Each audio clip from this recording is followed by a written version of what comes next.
ನಮಸ್ಕಾರ. ಈ ದಿನದ ಪ್ರಮುಖ ಸುದ್ದಿಗಳ ನ್ಯೂಸ್ ಬುಲೆಟಿನ್ಗೆ ಸ್ವಾಗತ. ನಾನು ಸಂಗೀತ. ಪೆನ್ಡ್ರೈವ್ ಬಿಡುಗಡೆ ಹಗರಣದ ವಿಚಾರದಲ್ಲಿ ರಾಜ್ಯದ ಉಪಮುಖ್ಯಮಂತ್ರಿ ಡಿಕೆ ಶಿವಕುಮಾರ್ ಪಾತ್ರ ಇರುವ ಬಗ್ಗೆ ಬಹಿರಂಗಗೊಂಡಿದೆ ಎಂದು ಜೆಡಿಎಸ್ನ ಚಿತ್ರದುರ್ಗದ ಜಿಲ್ಲಾಧ್ಯಕ್ಷ ಜಯಣ್ಣ ಅವರು ದೂರಿದ್ದಾರೆ.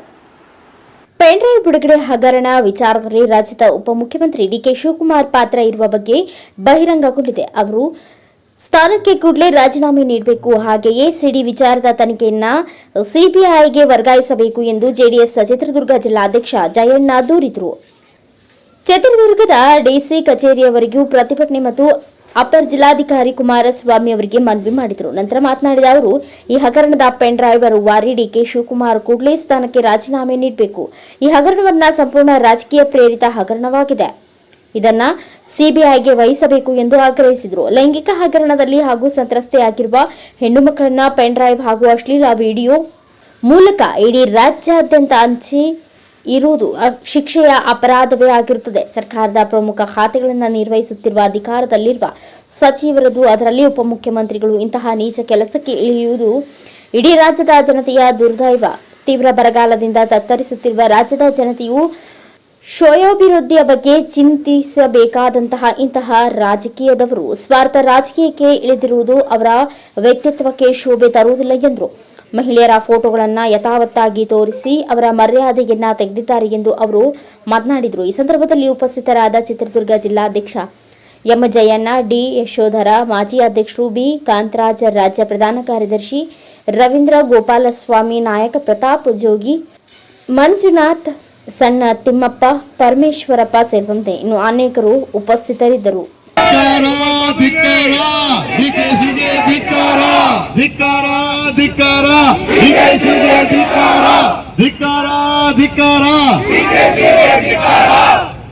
ಸ್ನೇಹಿತರೆ, ಮೇಲ್ನೋಟಕ್ಕೆ ಗೊತ್ತಾಗುತ್ತೆ, ಕಳೆದ ಸರ್ಕಾರದಲ್ಲಿ ಇದೇ ರೀತಿಯಾದಂತ ಒಂದು ಸಿಡಿ ವಿಚಾರವನ್ನ ರಮೇಶ್ ಜಾರಕಿಹೊಳಿ ಅವರ ಮೇಲೆ ಪ್ರಯೋಗಿಸಿ ಯಾವ ರೀತಿಯಾದಂತ ನಡವಳಿಕೆಯನ್ನ ಪ್ರದರ್ಶಿಸಿದ್ದಾರಂತ ಇಡೀ ಕರ್ನಾಟಕ ಜನಕ್ಕೆ ಗೊತ್ತಿರತಕ್ಕಂಥ ವಿಚಾರ. ಈಗಿನ ಉಪಮುಖ್ಯಮಂತ್ರಿಗಳಾಗಿರ್ತಕ್ಕಂಥ ಡಿ ಕೆ ಶಿವಕುಮಾರ್ ಅವರು ಇವತ್ತು ಕರ್ನಾಟಕದ ತುಂಬಾ ಎಲ್ಲಾ ರಾಜಕೀಯ ಮುಖಂಡರುಗಳಲ್ಲೂ ಒಂದೇ ಮಾತು, ಇನ್ನು ಮುಂದೆ ಕರ್ನಾಟಕದಲ್ಲಿ ಯಾವಾಗ ಯಾವ ಸಂದರ್ಭದಲ್ಲಿ ಯಾರ ಸಿಡಿಗಳು ಹೊರ ಬರ್ತಾವನ್ನೋದೇ ಗೊತ್ತಿಲ್ಲ. ಅಷ್ಟು ಸಿಡಿಗಳನ್ನ, ಅಷ್ಟು ಮಾಹಿತಿಗಳನ್ನ ಡಿ ಕೆ ಶಿವಕುಮಾರ್ ಅವರು ಸಂಗ್ರಹಿಸಿಟ್ಕೊಂಡಿದ್ದಾರೆ ಅನ್ನೋ ಒಂದು ಮಾತು ಎಲ್ಲರ ಬಾಯಲ್ಲಿ ಇವತ್ತು ಹರಿದಾಡ್ತಿದೆ. ಇವತ್ತು ಇವ್ರದಾಗಿರ್ಬೋದು, ನಾಳೆ ಇನ್ನೊಬ್ರು. ನಮ್ಮ ಮುಖಂಡರಂತ ಯಶೋಧರಣ್ಣ ಹೇಳಿದಾಗ ಇಲ್ಲಿ ಯಾರು ನಾವು ನಮ್ಮ ಪ್ರಜ್ವಲ್ ರೇವಣ್ಣವ್ರನ್ನ ಸಮರ್ಸ್ಕೊಳಕ್ ಬಂದಿಲ್ಲ. ಅವರು ತಪ್ಪು ಮಾಡಿದ್ರೆ ತನಿಖೆ ಆಗಲಿ, ಅದಕ್ಕೆ ತಕ್ಕದಾದಂಥ ಒಂದು ಶಿಕ್ಷೆ ಆಗಲಿ, ಯಾವುದೇ ರೀತಿಯಾದಂಥ ಪಕ್ಷದಿಂದ ಅವ್ರಿಗೆ ಸಹಕಾರ ಇಲ್ಲ ಅಂತ ನಮ್ಮ ರಾಜ್ಯಾಧ್ಯಕ್ಷ ಅಂತ ಕುಮಾರಣ್ಣವರು ಹಿಂದೆನೇ ಹೇಳಿದ್ದಾರೆ. ಇಲ್ಲಿ ಅದ್ರ ಬಗ್ಗೆ ನಮ್ದೇನು ಯಾವುದೇ ರೀತಿಯಾದಂಥ ತಕರಾರಿಲ್ಲ. ತಪ್ಪು ಉಪ್ಪು ತಿಂದು ನೀರು ಕುಡಿಲೇಬೇಕನ್ನೋ ಮಾತು ನಮ್ಮ ಪಕ್ಷ ಇದರಿಂದನೇ ಬಂದ್ಬಿಟ್ಟಿದೆ. ಹಾಗಾಗಿ ಇಲ್ಲಿ ಬಂದಿರೋ ವಿಚಾರ ಏನಪ್ಪಾ ಅಂತಂದ್ರೆ, ಇಂಥ ಒಂದು ದುಷ್ಕೃತ್ಯನ ತಮ್ಮ ರಾಜಕೀಯ ಬೇಳೆ ಬೇಯಿಸ್ಕೊಳ್ಳೋದಕ್ಕೋಸ್ಕರ ತಾವು ಉಪಯೋಗಿಸ್ಕೊಂಡಿದಿರಲ್ಲ ಕಾಂಗ್ರೆಸ್ ಸರ್ಕಾರದವರು, ಇದು ಎಷ್ಟು ಮಟ್ಟಿಗೆ ಸರಿ? ಇವತ್ತು ನಮ್ಮ ಮಾಜಿ ಅಧ್ಯಕ್ಷ ಹೇಳಿದಂಗೆ ಆ ಹೆಣ್ಣು ಮಕ್ಕಳು ಬಾಳು ಇವತ್ತು, ಆ ಕುಟುಂಬಗಳು ಇವತ್ತು ತಲೆ ಎತ್ಕೊಂಡಾರದಂತ ಒಂದು ಸ್ಥಿತಿ ಇವತ್ತು ನಿರ್ಮಾಣ ಆಗಿದೆ. ಇದೇ ಸಿಡಿ ಹಗರಣದಲ್ಲಿ ಏನಾದರೂ ತಮ್ಮ ಕುಟುಂಬದವ್ರು ಪಾಲ್ಗೊಂಡಿದ್ರೆ ಈ ನಡವಳಿಕೆನ ಪ್ರದರ್ಶನ ಮಾಡ್ತಿದ್ರ ಡಿ ಕೆ ಶಿವಕುಮಾರ್ ಅವರು? ಇದನ್ನ ಮುಖ್ಯಮಂತ್ರಿಗಳು ಬಹಳ ಗಂಭೀರವಾಗಿ ಪರಿಗಣಿಸಬೇಕು. ಪ್ರಕರಣ ನಿಮ್ದು ಸತ್ಯಾಸತ್ಯತೆನೇ ಇದೆಲ್ಲ ಆಗಿದ್ರೆ, ನಿಮ್ದಲ್ಲಿ ಏನು ಇದರಲ್ಲಿ ಪಾತ್ರ ಇಲ್ಲ ಅನ್ನೋದು ಒಂದು ತಮ್ಮಿಗೇನಾದ್ರೂ ಒಂದು ನಂಬಿಕೆ ಇತ್ತಂದ್ರೆ ಕೂಡಲೇ ಇದನ್ನ ಸಿಬಿಐಗೆ ವರ್ಗಾವಣೆ ಮಾಡಿ ಜನಗಳಿಗೆ ಒಂದು ನಂಬಿಕೆ ಬರ್ತಕ್ಕಂಥ ಒಂದು ಸಂಸ್ಥೆಗೆ ಇದನ್ನ ನೀವು ವಹಿಸ್ಕೊಡಿ. ಅಷ್ಟು ಪ್ರಾಮಾಣಿಕರಾಗಿದ್ರೆ, ತಮ್ಮಲ್ಲಿ ಏನು ಇದರಲ್ಲಿ ಹಸ್ತಕ್ಷೇಪ ಇಲ್ಲ ಅನ್ನೋದಾದ್ರೆ ಭಯ ಯಾಕೆ? ತಮ್ಮಲ್ಲೇ ಇರ್ತಕ್ಕಂಥ SIT ಕೊಟ್ಟು ಇದನ್ನ ಮುಚ್ಚಕ್ಕಂಥ ಪ್ರಯತ್ನ ಹಿಂದೆ ರಮೇಶ್ ಜಾರಕಿಹೊಳಿ ಅವರ ಪ್ರಕರಣನು SIT ಕೊಟ್ಟು ಅದು ಏನ್ ಗತಿಗೆ ತಂದ್ರೆ ಅನ್ನೋದು ಮೇಲ್ನೋಟಕ್ಕೆ ಎಲ್ರಿಗೂ ಗೊತ್ತಿರತಕ್ಕಂಥ ವಿಚಾರ ಕರ್ನಾಟಕದಲ್ಲಿ.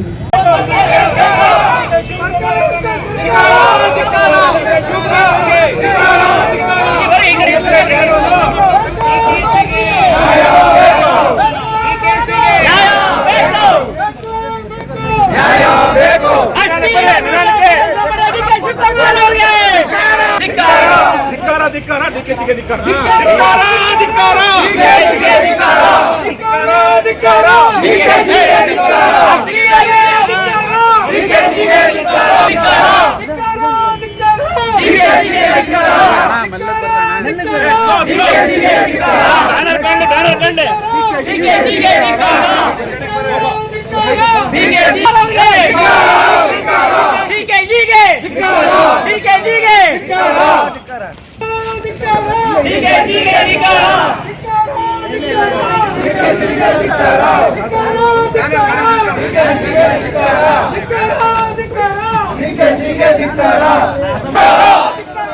ಹೆಣ್ಣು ಮಕ್ಕಳನ್ನ ರಾಜ ಮಾಡಿದ ಡಿಕೆ ಶಿವಕುಮಾರ್ ಅವರಿಗೆ, ಹೆಣ್ಣು ಮಕ್ಕಳನ್ನ ರಾಜ ಮಾಡಿದ ಡಿಕೆಶಿಗೆ, ಪೆನ್ಡ್ರೈವ್ಗಳ ರಾಜ್ಯ ಡಿಕೆಶಿಗೆ,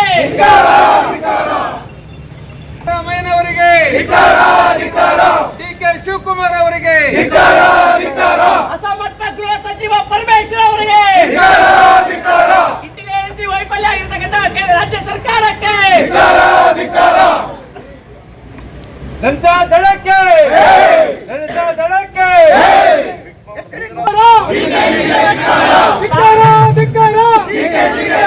ಸಾಮಾನ್ಯ ಮಹಿಳೆಯರನ್ನು ಹಗರಣ ಮಾಡಿರುವ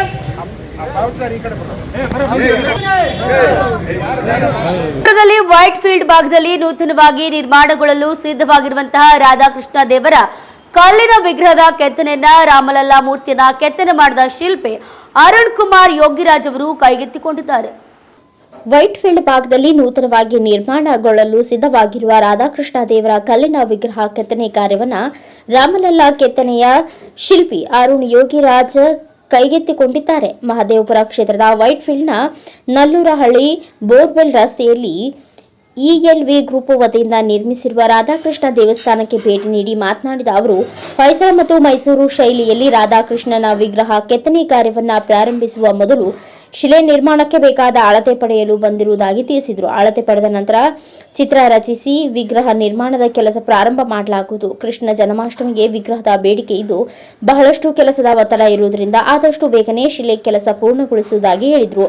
ಇನ್ನು ಇಎಲ್ವಿ ಭಾಸ್ಕರ್ ಅವರು ಮಾತನಾಡಿ, ಅಯೋಧ್ಯೆಯ ರಾಮ ನಿರ್ಮಾಣದಂತಹ ಸುಂದರ ದೇವರ ಶಿಲೆ ಕೆತ್ತನೆ ಮಾಡಿದಂತೆ ನಮ್ಮ ಭಾಗದಲ್ಲಿಯೂ ಸಹ ರಾಧಾಕೃಷ್ಣನ ಮೂರ್ತಿಯ ಶಿಲೆ ಕೆತ್ತನೆಯ ಕಾರ್ಯವನ್ನ ಅರುಣ್ ಯೋಗಿರಾಜ್ ಅವರ ಅಮೃತ ಹಸ್ತದಿಂದಲೇ ನಿರ್ಮಾಣವಾಗುವುದು ಸಂತಸ ತಂದಿದೆ. ಮೊದಲನೇದಾಗಿ ಧನ್ಯವಾದಗಳು.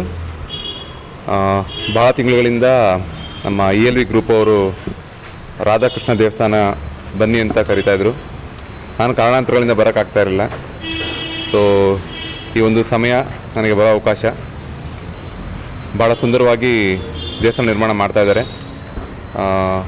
ಒಂದು ಸಂತೋಷದ ವಿಷಯ ಏನಂದರೆ ದೂರದಿಂದನೇ ದೇವ್ರಿಗೆ ದರ್ಶನ ಕೊಡೋ ಹಾಗೆ ಒಂದು ಎಲಿವೇಶನ್ ಭಾಳ ಚೆನ್ನಾಗಿ ತೊಗೊಂಡು ಮಾಡ್ತಾಯಿದ್ದಾರೆ. ಸೊ ಅವರು ನನ್ನಲ್ಲಿ ಒಂದು ರಾಧಾಕೃಷ್ಣ ಒಂದು ಕಲ್ಲಿನ ವಿಗ್ರಹನ ಮಾಡ್ಕೊಳ್ಳಲಿಕ್ಕೆ ಒಂದು ಆದೇಶ ಮಾಡಿದ್ದಾರೆ. ಆ ವಿಷಯವಾಗಿ ಒಂದು ಗರ್ಭಗುಡಿ ಅಳತೆ ಮತ್ತು ಒಂದು ಬಾಗಿಲು ಅಳತೆ ನೋಡಲಿಕ್ಕೆ ಅಂತ ಬಂದಿದ್ದೆ.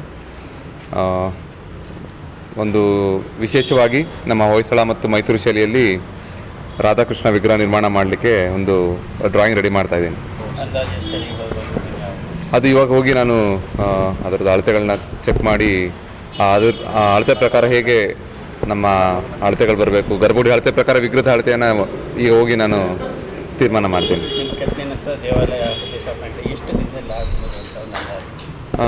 ನಾನು ಅವ್ರಿಗೆ ಸಮಯದ ಒಂದು ಫ್ಲೆಕ್ಸಿಬಿಲಿಟಿನ ಕೊಡಬೇಕು ಅಂತ ಕೇಳ್ಕೊಂಡಿದ್ದೀನಿ. ಕಾರಣ ತುಂಬ ಒತ್ತಡ ಎಲ್ಲ ಕಡೆಯಿಂದ ಇದೆ. ಸೊ ದೇವರ ಇಚ್ಛೆ, ಅವ್ರು ಯಾವಾಗ ಬೇಕಾಗ ಮಾಡಿಸ್ಕೊತಾರೆ.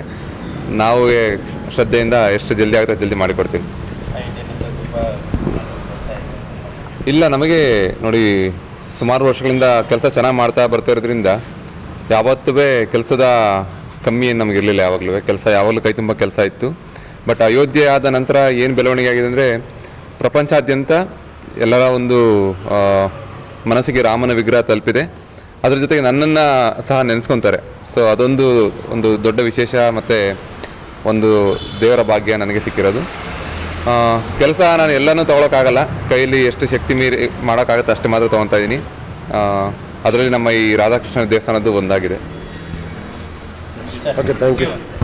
ಈಗ ಫಸ್ಟ್ ಆಫ್ ಆಲ್ ಯೋಗಿ ಅವ್ರಿಗೆ ತುಂಬ ಥ್ಯಾಂಕ್ಸು ಬಂದಿರೋದಕ್ಕೂ. ಒಂದಿನ ಹಿಂಗೆ ಪೇಪರ್ ನೋಡುವಾಗ ರಾಧಾಕೃಷ್ಣ ಅದು ರಾಮಂದು ಮಾಡಿದರು, ಕೃಷ್ಣಂದು ಇವ್ರ ಕೈಯಲ್ಲಿ ಮಾಡಿಸ್ಬೇಕನ್ನೋ ಒಂದು ಕನಸು ಇದೆ.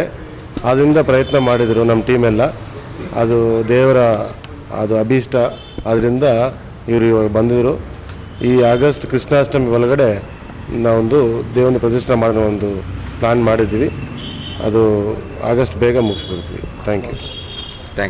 ಕಲಬುರಗಿಯಲ್ಲಿ ಜಗಜ್ಯೋತಿ ಶ್ರೀ ಬಸವೇಶ್ವರ ಅವರ 891ನೇ ಜಯಂತಿಯ ಕಾರ್ಯಕ್ರಮಕ್ಕೆ ಎಲ್ಲರೂ ಆಗಮಿಸಿ ಕಾರ್ಯಕ್ರಮವನ್ನು ಯಶಸ್ವಿಗೊಳಿಸಬೇಕೆಂದು ಕಲಬುರಗಿ ಬಸವ ಜಯಂತಿ ಉತ್ಸವದ ಅಧ್ಯಕ್ಷರಾದ ವಿನೋದ್ ಪಾಟೀಲ್ ಅವರು ಹೇಳಿದ್ದಾರೆ. ಕಲಬುರಗಿ ನಗರದ ಜಗತ್ ವೃತ್ತದಲ್ಲಿ ಇದೇ ಮೇ 10ರಂದು ನಡೆಯಲಿರುವ ಜಗಜ್ಯೋತಿ ಶ್ರೀ ಬಸವೇಶ್ವರರ 891ನೇ ಜಯಂತಿ ಉತ್ಸವ ಕಾರ್ಯಕ್ರಮಕ್ಕೆ ಎಲ್ಲರೂ ಆಗಮಿಸಿ ಕಾರ್ಯಕ್ರಮ ಯಶಸ್ವಿಗೊಳಿಸಬೇಕು ಅಂತ ಕಲಬುರಗಿ ಬಸವ ಜಯಂತಿ ಉತ್ಸವದ ಅಧ್ಯಕ್ಷ ವಿನೋದ್ ಪಾಟೀಲ್ ತಿಳಿಸಿದರು. ಕಲಬುರಗಿ ನಗರದಲ್ಲಿ ಮಾಧ್ಯಮದವರ ಜೊತೆ ಮಾತನಾಡಿದ ಅವರು ಅನೇಕ ಕಾರ್ಯಕ್ರಮಗಳ ಬಗ್ಗೆ ಮಾಹಿತಿ ನೀಡಿದರು. ಈ ಸಂದರ್ಭದಲ್ಲಿ ಮಾಲಾಕಣ್ಣಿಯವರು ಮಾತನಾಡಿ, ಈಗಾಗಲೇ ಏಕಪಾತ್ರ ಅಭಿನಯ ಹಾಗೂ ಚೆಸ್ ಆಟಗಳನ್ನು ಆಡಿಸಿದ್ದು ಅನೇಕರು ಪ್ರಶಸ್ತಿಗೆ ಆಯ್ಕೆಯಾಗಿದ್ದಾರೆ ಅಂತ ತಿಳಿಸಿದರು. Mallikarjuna Sangolagi, NKS TV4 Kalaburagi. 891ನೇ ಬಸವ ಜಯಂತಿ ನಿಮಿತ್ತವಾಗಿ ಬಸವಣ್ಣವರ ವರ್ತದ ಎದುರುಗಡೆ ಇವತ್ತು ಜಗತ್ ಸರ್ಕಲ್ನಲ್ಲಿ ವಿಶೇಷವಾಗಿ ಬಸವ ಜಯಂತಿ ಆಚರಿಸ್ತಿದೆ ಅಂತ ತಿಳ್ಕೊಂಡು ಮಾಧ್ಯಮದ ಮೂಲಕ ಮೊನ್ನೆ ತಾನೇ ಹೇಳಿಕೆ ಕೊಟ್ಟಿದೆ. ಇವತ್ತು ಅದೇ ರೀತಿ ವಿಶೇಷವಾಗಿ ಚೆಸ್ ಆಟಗಳು ಮತ್ತು ಏಕಪಾತ್ರ ಅಭಿನಯ ಕಾರ್ಯಕ್ರಮ, ವಿಶೇಷ ರೀತಿಯ ಆಟಗಳು, ಸ್ಪರ್ಧೆಗಳು ವಿಶೇಷವಾಗಿ ಇವತ್ತು ಮಾಲಾಕಣ್ಣಿ ಹಾಕೋರ ನೇತೃತ್ವದಲ್ಲಿ ಇಲ್ಲಿ ಕಾರ್ಯಕ್ರಮ ಹಮ್ಮಿಕೊಂಡಿದ್ದು. ಹೆಚ್ಚು ವಿವರ ಮಾಲಾಕಣ್ಣಿ ಹಾಕೋರು ನೀಡ್ತಾರೆ. ಕಲಬುರಗಿ ನಗರದಲ್ಲಿ ಎಲ್ಲಾ ಕಡೆ ಶಾಂತಿಯುತ ಮತದಾನ ನಡೆಯಿತು. 60% ಮತದಾನವಾಗಿದೆ. ಕಲಬುರಗಿ ನಗರದ ಎಲ್ಲ ಕಡೆ ಶಾಂತಿಯುತವಾಗಿ ಮತದಾನ ನಡೆದಿದ್ದು 62.19% ಮತದಾನವಾಗಿದೆ. ಇನ್ನು ಕಳೆದ ಬಾರಿ ಲೋಕಸಭಾ ಚುನಾವಣೆಯಲ್ಲಿ ಕೋಲಿ ಕಬ್ಬಲಿಗರು ಎಸ್ಟಿಗೆ ಸೇರಿಸ್ತೇವೆ ಅಂತ ಬಿಜೆಪಿಗೆ ಸಪೋರ್ಟ್ ಮಾಡಿದ್ರು. ಈ ಬಾರಿ ಕೋಲಿ ಕಬ್ಬಲಿಗರು ಕಾಂಗ್ರೆಸ್ಗೆ ಸಪೋರ್ಟ್ ಮಾಡಿದ್ದಾರೆ. ಎಷ್ಟೇ ಸೇರಿಸ್ತೇವೆ ತಿಪ್ಪಣ್ಣನವರು ಕಮಾನರು ಇದ್ದರು. ಬಾಬುರಾವ್ ಚಿಂಚನ್ಸೂರ್ ಕಾಂಗ್ರೆಸ್ನಿಂದ ಮಾಲಿಕಯ್ಯ ಗುತ್ತೇದಾರ್ ಹಾಜರಿದ್ರು. ಕಾಂಗ್ರೆಸ್ನವರು ಎಲ್ಲ ಕಡೆ ಬಿರುಸಿನ ಪ್ರಚಾರ ಮಾಡಿದ್ದಾರೆ. ಹೀಗಾಗಿ ಏನಾಗುತ್ತೆ ಅಂತ ಕಾದ್ ನೋಡಬೇಕಿದೆ ಅಂತ ಹೇಳಿದ್ದು. ಕೊನೆ ಹಂತದಲ್ಲಿ ಬಿಜೆಪಿ ಕೂಡ ವೀರಶೈವ ಲಿಂಗಾಯತ ಸಮಾಜದವರು ಒಗ್ಗಟ್ಟು ಮಾಡಿ ಬಿಜೆಪಿ ಪರ ಭಾರಿ ಪ್ರಮಾಣದಲ್ಲೂ ಕೂಡ ಪ್ರಚಾರ ಮಾಡಿದ್ರು. ಯಲಬುರ್ಗಾದಲ್ಲಿ ಸಾರ್ವತ್ರಿಕ 2024ರ ಲೋಕಸಭಾ ಚುನಾವಣೆಯು ಅತ್ಯಂತ ಬಿರುಸಿನ ಮತದಾನ ಆಗಿ ಬಂದಿರುವುದು ಕಂಡಿದೆ. ಕೊಪ್ಪಳ ಜಿಲ್ಲೆ ಯಲಬುರ್ಗಾ ತಾಲೂಕಿನ ಸಾರ್ವತ್ರಿಕ ಚುನಾವಣಾ ಮತದಾನ ಪ್ರಕ್ರಿಯೆ 7 ಗಂಟೆಗೆ ಶುರುವಾಗಿ 12 ಗಂಟೆಯವರೆಗೂ ಹೆಚ್ಚಿನ ಸಂಖ್ಯೆಯಲ್ಲಿ ಮಹಿಳೆಯರು, ಪುರುಷರು ಸರದಿ ಸಾಲಿನಲ್ಲಿ ಬಂದು ಮತದಾನ ಮಾಡಿದ್ರು. ನಂತರ ಬಿಸಿಲಿನ ತಾಪ ಹೆಚ್ಚಾಗ್ತಿದ್ದಂತೆ ಮತಗಟ್ಟೆಗೆ ಜನರು ಬರುವುದು ಸ್ವಲ್ಪ ಕಡಿಮೆ ಆಯಿತು. ಮತ್ತೆ ಸಾಯಂಕಾಲ ಉತ್ಸುಕತೆಯಿಂದ ಗುಂಪು ಗುಂಪಾಗಿ ಬಂದು ಖುಷಿಯಾಗಿ ಮತದಾನ ಮಾಡಿದ್ರು. ಇನ್ನು ವಿಶೇಷ ಚೇತನರು, ಹಿರಿಯ ನಾಗರಿಕರು ಮತ್ತು ಮಹಿಳೆಯರು, ಯುವ ಮತದಾರರು ಮತದಾನ ಮಾಡುವ ಮೂಲಕ ತಮ್ಮ ಹಕ್ಕನ್ನು ಚಲಾಯಿಸಿದ್ರು. ಯಾವುದೇ ಗದ್ದಲ ಗಲಾಟೆ ಇಲ್ಲದೆ ಶಾಂತಿಯುತ ಮತದಾನ ಕಾರ್ಯ ನಡೆಯಿತು. ಕೆಲವು ಗ್ರಾಮದಲ್ಲಿ ಮತಯಂತ್ರ ತಾಂತ್ರಿಕ ದೋಷ ನಡೆದಿರೋದು ಕಂಡುಬಂತು. ಆದರೆ ಆಗಿರೋದು ತಿಳಿದು ಚುನಾವಣಾಧಿಕಾರಿಗಳು ಬಂದು ಸ್ವಲ್ಪ ಸಮಯದಲ್ಲಿ ಸರಿಪಡಿಸಿ ಮತದಾನಕ್ಕೆ ಅವಕಾಶ ಮಾಡಿಕೊಟ್ರು. ಇದನ್ನು ಹೊರತುಪಡಿಸಿದ್ರೆ ತಾಲೂಕಿನ ಎಲ್ಲ ಗ್ರಾಮದಲ್ಲಿ ಶಾಂತಿಯುತ ಮತದಾನ ಆಗಿದೆ. ಯಲಬುರ್ಗಾ ಪಟ್ಟಣದಲ್ಲಿ ಒಟ್ಟು 11,165 ಮಂದಿ ಮತದಾರರಿದ್ದಾರೆ. ಇನ್ನು 8,269 ಮತದಾರರು ಮತ ಚಲಾಯಿಸಿದ್ದಾರೆ ಅಂತ ಹೇಳಲಾಗ್ತಿದೆ. ಅದೇ ಪ್ರಕಾರ ತಾಲೂಕಿನ ಹೊಸಳ್ಳಿ ಮತ್ತು ಚಿಕ್ಕೊಪ್ಪ ಗ್ರಾಮದಲ್ಲಿಯೂ ಹಿರಿಯ ನಾಗರಿಕರು, ಮಹಿಳೆಯರು, ಯುವ ಮತದಾರರು ಸರದಿ ಸಾಲಿನಲ್ಲಿ ಬಂದು ಮತ ಹಾಕಿದ್ರು. ಈ ಗ್ರಾಮದಲ್ಲಿಯೂ ಶಾಂತಿಯುತವಾಗಿ ಮತದಾನ ನಡೆದಿದೆ. ಕ್ಯಾಮರಾಮನ್ CA ಆದಿ ಜೊತೆ ಮಲ್ಲಿಕಾರ್ಜುನ್ ಹಡಪದ, NKS TV4 ಯಲಬುರ್ಗಾ. ತರೀಕೆರೆಯಲ್ಲಿ ಚಂದ್ರದ್ರೋಣ ಪರ್ವತದ ತಪ್ಪಲಿನಲ್ಲಿ ನೆಲೆಸಿದ ಭಕ್ತಾದಿಗಳನ್ನ ಸಲಹುತ್ತಾ ಬರುತ್ತಿರುವ ಶ್ರೀ ವೀರಭದ್ರೇಶ್ವರ ಸ್ವಾಮಿಯ ಬ್ರಹ್ಮ ರಥೋತ್ಸವ ವಿಜೃಂಭಣೆಯಿಂದ ಜರುಗಿತು. ಕಲ್ಲತ್ತಿಗೆರೆ ಶ್ರೀ ವೀರಭದ್ರೇಶ್ವರ ರಥೋತ್ಸವ ಸಂಪನ್ನ. ಚಂದ್ರದ್ರೋಣ ಪರ್ವತದ ತಪ್ಪಲಿನಲ್ಲಿ ನೆಲೆಸಿ ಭಕ್ತಾದಿಗಳನ್ನ ಸಲಹುತ್ತಾ ಬರುತ್ತಿರುವ ಶ್ರೀ ವೀರಭದ್ರೇಶ್ವರ ಸ್ವಾಮಿಯ ಬ್ರಹ್ಮ ರಥೋತ್ಸವ ಗುರುವಾರ ಬೆಳಗ್ಗೆ 9:30 ಗಂಟೆಗೆ ಸರಿಯಾಗಿ ವಿಜೃಂಭಣೆಯಿಂದ ನಡೆಯಿತು. ಈ ಸಂದರ್ಭದಲ್ಲಿ ಭಕ್ತಾದಿಗಳು ಶ್ರೀ ವೀರಭದ್ರೇಶ್ವರ ಸ್ವಾಮಿಯ ರಥಕ್ಕೆ ಕಾಳು ಮೆಣಸು ಇನ್ನಿತರೆ ದಿನಸಿ ಧಾನ್ಯಗಳನ್ನು ಎಸೆದರೆ ಅವರ ಹಾರೈಕೆಯು ತೀರಿದಂತಾಗುತ್ತದೆ. ಜೊತೆಗೆ ಈ ಭಾಗದ ರೈತರು ಮಹಾರಥಕ್ಕೆ ಎಸೆದ ಧಾನ್ಯಗಳನ್ನು ಸಂಗ್ರಹಿಸಿ ತಮ್ಮ ಗ್ರಾಮಗಳಿಗೆ ಕೊಂಡೊಯ್ದು ಮುಂಗಾರಿನ ಹಂಗಾಮಿನಲ್ಲಿ ಅವರವರ ಜಮೀನುಗಳಲ್ಲಿ ಬಿತ್ತನೆ ಮಾಡಿದ್ದೇ ಆದರೆ ಸಮೃದ್ಧವಾದ ಫಸಲು ಬರಲಿದೆ ಎಂಬ ಹಿನ್ನೆಲೆ ಇರುವುದರಿಂದ ಶ್ರೀ ಸ್ವಾಮಿಯ ರಥಕ್ಕೆ ಎಸೆಯುವ ದವಸ ಧಾನ್ಯಗಳನ್ನು ಭಕ್ತಾದಿಗಳು ಮುಗಿಬಿದ್ದು ಸಂಗ್ರಹಿಸುತ್ತಾರೆ. ಶ್ರೀ ವೀರಭದ್ರೇಶ್ವರ ಸ್ವಾಮಿ ರಥೋತ್ಸವದ ಸಂದರ್ಭದಲ್ಲಿ ಕಲ್ಲತ್ತಿಗಿರಿಯ ಕ್ಷೇತ್ರ ದೇವತೆಯಾದ ಶ್ರೀ ಕಟ್ಟಿನ ಚೌಡೇಶ್ವರಿ ದೇವಿ, ಕೃಷ್ಣಾಪುರ ಗ್ರಾಮದ ಕೆಪ್ಪ ಚೌಡೇಶ್ವರಿ ದೇವಿ ಮತ್ತು ಗಂಗೂರಿನ ಗ್ರಾಮ ದೇವತೆ ಗಂಗೂರಮ್ಮ ದೇವಿಯವರು ಸೇರಿದಂತೆ ವಿವಿಧ ದೇವತೆಗಳು ಸಾಥ್ ನೀಡಿದ್ದು ಜಾತ್ರೆಗೆ ವಿಶೇಷ ಕಳೆ ಬಂದಂತಾಗಿತ್ತು. ಶ್ರೀ ವೀರಭದ್ರೇಶ್ವರ ಸ್ವಾಮಿಯ ರಥೋತ್ಸವದ ಸಂದರ್ಭದಲ್ಲಿ ಗರುಡ ಪಕ್ಷಿಯೊಂದು ಆಕಾಶದಲ್ಲಿ ಹಾರಾಡುತ್ತಾ ರಥದ ಸುತ್ತಲೂ ಪ್ರದಕ್ಷಿಣೆ ಹಾಕಿದ್ದನ್ನ ಕಂಡ ಭಕ್ತಾದಿಗಳು ಭಕ್ತಿ ಪರಾವಶರಾಗಿ ಶ್ರೀ ವೀರಭದ್ರೇಶ್ವರ ಸ್ವಾಮಿಗೆ ಜೈಕಾರ ಹಾಕಿದ್ರು. ಈ ಸಂದರ್ಭದಲ್ಲಿ ಲಿಂಗದಹಳ್ಳಿ, ಕೃಷ್ಣಾಪುರ, ಗಂಗೂರು, ನಂದಿ ಬಟ್ಟಲು, ಕಲ್ಲತ್ತಿಪುರ ಸೇರಿದಂತೆ ರಾಜ್ಯದ ವಿವಿಧೆಡೆಗಳಿಂದ ಆಗಮಿಸಿದ ನೂರಾರು ಭಕ್ತಾದಿಗಳು ಶ್ರೀದೇವರ ಬ್ರಹ್ಮ ರಥಕ್ಕೆ ಕಾಳು ಮೆಣಸು, ಬಾಳೆಹಣ್ಣು, ದವಸ ಧಾನ್ಯ ಮುಂತಾದ ಮಂಗಳ ದ್ರವ್ಯಗಳು ಮತ್ತು ಧಾನ್ಯಗಳನ್ನು ಎಸೆಯುವ ಮೂಲಕ ತಮ್ಮ ಹರಕೆಯ ಭಕ್ತಿಯನ್ನ ಶ್ರೀ ಸ್ವಾಮಿಗೆ ಸಮರ್ಪಣೆ ಮಾಡಿದರು. Pradeep HE NKS TV4 news Tarikere. Naganathapura Parappana ಅಗ್ರಹಾರದತ್ತ HD ರೇವಣ್ಣ ಆಗಮನ ಹಿನ್ನೆಲೆ ಜೈಲು ರಸ್ತೆಯನ್ನ ಕ್ಲೋಸ್ ಮಾಡಲಾಗಿದೆ. ಪರಪ್ಪನ ಅಗ್ರಹಾರದತ್ತ HD ರೇವಣ್ಣ ಆಗಮನ ಹಿನ್ನೆಲೆ ಜೈಲು ರಸ್ತೆ ಕ್ಲೋಸ್. ನಾಗನಾಥಪುರ ಗೇಟ್ ಬಳಿಯೇ ಬ್ಯಾರಿಕೇಡ್ ಹಾಕಿದ ಪೊಲೀಸ್. ನಾಗನಾಥಪುರ ಗೇಟ್ ಬಳಿ ACP ಮಂಜುನಾಥ್ ಸೇರಿದಂತೆ 3 ಇನ್ಸ್ಪೆಕ್ಟರ್, 5 ಪೊಲೀಸ್ ಸಿಬ್ಬಂದಿ ಬಂದೋಬಸ್ತ್. ಜೈಲು ಚೆಕ್ಪೋಸ್ಟ್ ಬಳಿ 5 ಇನ್ಸ್ಪೆಕ್ಟರ್, 15 ಮಂದಿ ಪೊಲೀಸರ ನಿಯೋಜನೆ. ಆಗ್ನೇಯ ವಿಭಾಗದ DCP ಸಹ ಜೈಲು ಬಳಿ ಆಗಮನ. ಅಮಾವಾಸ್ಯೆ ದಿನವೇ HD ರೇವಣ್ಣ ಜೈಲಿಗೆ. ಹೆಚ್ಚೆಚ್ಚಿಗೂ ಜ್ಯೋತಿಷ್ಯ ಪಾಲಿಸುತ್ತಿದ್ದ ರೇವಣ್ಣ ಕಾಲ ನೋಡಿ ಮನೆಯಿಂದ ಹೊರಗೆ ಕಾಲಿಡುತ್ತಿದ್ದ ರೇವಣ್ಣ. ಗಳಿಗೆ ಲಗ್ನ ಕಾಲ ನೋಡದೆ ಇಂದು ಜೈಲಿಗೆ ರೇವಣ್ಣ. ಕೆಲ ಹೊತ್ತಿನಲ್ಲಿಯೇ ಪರಪ್ಪನ ಅಗ್ರಹಾರ ಜೈಲಿಗೆ HD ರೇವಣ್ಣ. ಗ್ರಹಚಾರ ಕೆಟ್ರೆ ಗ್ರಹಗತಿ ಕೂಡ ಕೈ ಹಿಡಿಯುವುದಿಲ್ಲ. ಹೊಸಕೋಟೆಯಲ್ಲಿ ಆವಿಮುಕ್ತೇಶ್ವರ ಬ್ರಹ್ಮರಥೋತ್ಸವ ಕಾರ್ಯಗಳಿಗೆ ಚಾಲನೆಯನ್ನ ನೀಡಲಾಗಿದೆ. ಹೊಸಕೋಟೆಯಲ್ಲಿ ಆವಿಮುಕ್ತೇಶ್ವರ ಬ್ರಹ್ಮರಥೋತ್ಸವಕ್ಕೆ ಕಾರ್ಯಗಳಿಗೆ ಚಾಲನೆ. ಬ್ರಹ್ಮರಥೋತ್ಸವ ಕಾರ್ಯಕ್ರಮಗಳಿಗೆ ಎಂದಿನಿಂದ ಚಾಲನೆ. ನಿನ್ನೆಯಷ್ಟೇ 16 ಜನ ಸಮಿತಿ ಸದಸ್ಯರ ನೇಮಕ ಮಾಡಿದ ಸ್ಥಳೀಯ ಶಾಸಕ ಹಾಗೂ ತಹಸೀಲ್ದಾರ್ ಎಲ್ಲ ಸಮುದಾಯದ ಒಬ್ಬರನ್ನ ಒಳಗೊಂಡ 16 ಜನ ಸಮಿತಿಯಲ್ಲಿ ಮುಸ್ಲಿಂ ವ್ಯಕ್ತಿ ಇದ್ದಿದ್ದಕ್ಕೆ ಟ್ವೀಟ್ ಮಾಡಿ ಡಿಲೀಟ್ ಮಾಡಿದ ಬಿಜೆಪಿ. ಹೀಗಾಗಿ ಇಂದಿನಿಂದ ಅಧಿಕೃತ ರಥೋತ್ಸವ ಕಾರ್ಯ ಆರಂಭ. ಹಲವು ದಶಕಗಳಿಂದ ವಿಜೃಂಭಣೆಯಿಂದ ನಡೆಯುತ್ತಿರುವ ಆವಿಮುಕ್ತೇಶ್ವರ ಬ್ರಹ್ಮರಥೋತ್ಸವ ಈ ತಿಂಗಳ 23ರಂದು ನಡೆಯಲಿರುವ ಬ್ರಹ್ಮರಥೋತ್ಸವ ಮರಗಳಿಂದ ಎತ್ತರದ ತೇರನ್ನ ಕಟ್ಟಿ ನಡೆಸುವ ಬೃಹತ್ ಜಾತ್ರೆ. ಹೆಣ್ಣು ಮಕ್ಕಳನ್ನ ತವರಿಗೆ ಕರೆಸಿ ಅರಿಶಿಣ ಕುಂಕುಮ ನೀಡಿ ಮಾಡುವ ಬೃಹತ್ ಜಾತ್ರೆ. ಬೆಂಗಳೂರು ಗ್ರಾಮಾಂತರ ಜಿಲ್ಲೆ, ಹೊಸಕೋಟೆ ನಗರ. ಮುಂಡರಗಿಯಲ್ಲಿ ಬಾಟಲಿಯಿಂದ ಚುಚ್ಚಿ ಯುವಕನ ಕೊಲೆ. ಗದಗ ಜಿಲ್ಲೆ ಮುಂಡರಗಿ ತಾಲೂಕಿನ KHP ಹೊಸ ಕಾಲೋನಿಯಲ್ಲಿ ಘಟನೆ ಜರುಗಿದೆ. ಬಾಟಲಿಯಿಂದ ಚುಚ್ಚಿ ಯುವಕನ ಕೊಲೆ. ಗದಗ ಜಿಲ್ಲೆ ಮುಂಡರಗಿ ತಾಲೂಕಿನ KHP ಹೊಸ ಕಾಲೋನಿಯಲ್ಲಿ ಒಂದು ಘಟನೆ ನಡೆದಿದೆ. ಕೊಪ್ಪಳ ಜಿಲ್ಲೆಯ ಹೈದರ್ ತಾಂಡಾದ ನಿವಾಸಿ 23 ವರ್ಷದ ಸುಭಾಷ್ ನಾಯ್ಕ್ ಕೊಲೆಯಾದ ಮೃತ ದುರ್ದೈವಿ. ಬಾಟಲ್ನಿಂದ ಚುಚ್ಚಿ ಕೊಲೆ ಮಾಡಲಾಗಿರುವ ಶಂಕೆ ವ್ಯಕ್ತವಾಗ್ತಿದ್ದು, ನಿರ್ಜನ ಬಯಲು ಪ್ರದೇಶದಲ್ಲಿ ರಾತ್ರಿ ಪಾರ್ಟಿ ಮಾಡಿದ್ದ 3 ಯುವಕರು. ಮಧ್ಯರಾತ್ರಿ ಸುಭಾಷ್ ಕೊಲೆಯಾಗಿದೆ ಅಂತ ಹೇಳಲಾಗ್ತಾ ಇದ್ದು, ಪಾರ್ಟಿಯಲ್ಲಿದ್ದ ಇಬ್ಬರಿಗಾಗಿ ಶೋಧ ಶುರುವಾಗಿದೆ. ಸ್ಥಳಕ್ಕೆ ಭೇಟಿ ನೀಡಿದ ಮುಂಡರಗಿ ಪೊಲೀಸರು ಪರಿಶೀಲನೆ ನಡೆಸಿದ್ದು, ಮುಂಡರಗಿ ಪೊಲೀಸ್ ಠಾಣಾ ವ್ಯಾಪ್ತಿಯಲ್ಲಿ ಘಟನೆ ನಡೆದಿದೆ. ಕ್ಯಾಮರಾಮನ್ ಜಗದೀಶ್ ಜೊತೆ ಅಶೋಕ್ ಹೂಗಾರ್, NKS TV4 ಗದಗ. ಇದಿಷ್ಟು ದಿನದ ಪ್ರಮುಖ ಸುದ್ದಿಗಳ ನ್ಯೂಸ್ ಬುಲೆಟಿನ್. ನಿರಂತರ ಸುದ್ದಿಗಳಿಗಾಗಿ ನೋಡ್ತಾ ಇರಿ NKS TV4, ಇದು ನಿರಂತರ ಕಾರ್ಯಪಡೆ.